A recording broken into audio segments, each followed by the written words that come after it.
Restaurant manager, one of the key things is your onboarding experience. What does your onboarding look like? So you may have some kind of protocol from your supervisors. You may have someone having trained you, and you get kind of an idea of what it should look like. And you're going to need to learn and develop that throughout the time. So for example, you're going to onboard someone and realize you forgot something. So you need to remember. So after that point, you're going to need to remember, I need a checklist, right?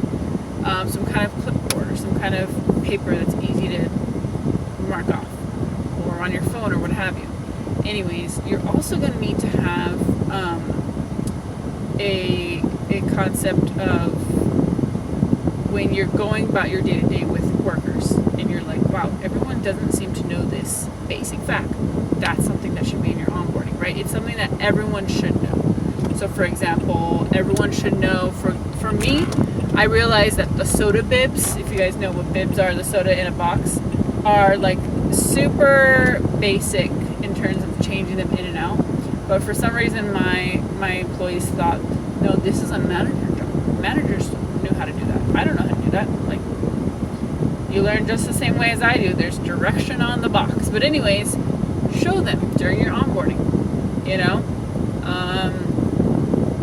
So when you're walking around the cafe, you're going to point out to them cleanliness. You're going to point out to them, teaching them to see cleanliness, teaching them to see dirtiness.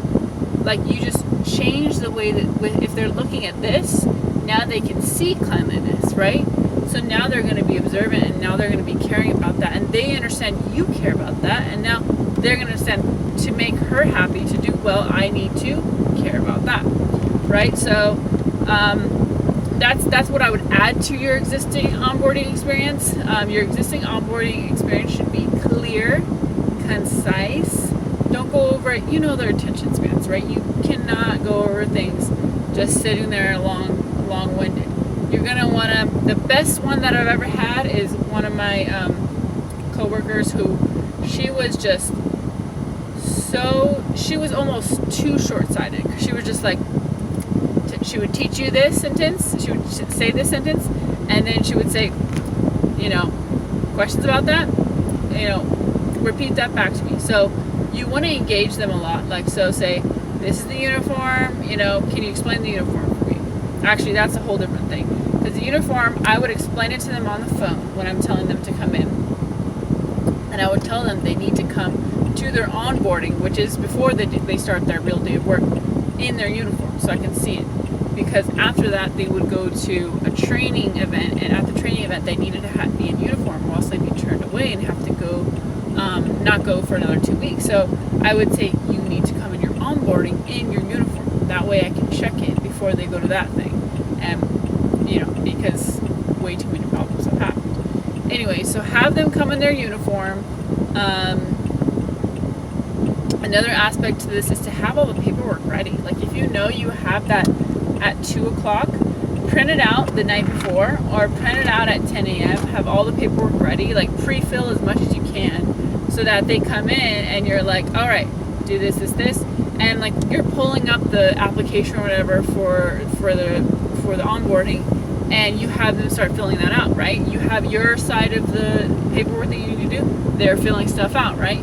So that way it's more seamless. Get everything you need in that one day. Don't make it a chase them down kind of thing. They need their food handler's card, they bring it that day.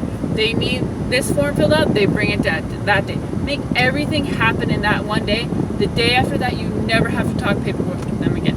That is your goal. Make your life easy and tell them to be on top of it. Because if they can't follow these basic rules, it's a great way of weeding people out. I don't know about you guys, but at my office, it's like, hey, you didn't fill out these onboarding stuff. You're not capable of following direction. It's not going to work out for us. I'm sorry, but I'm rescinding my offer of letter of employment. You need to find, you need to grow up first.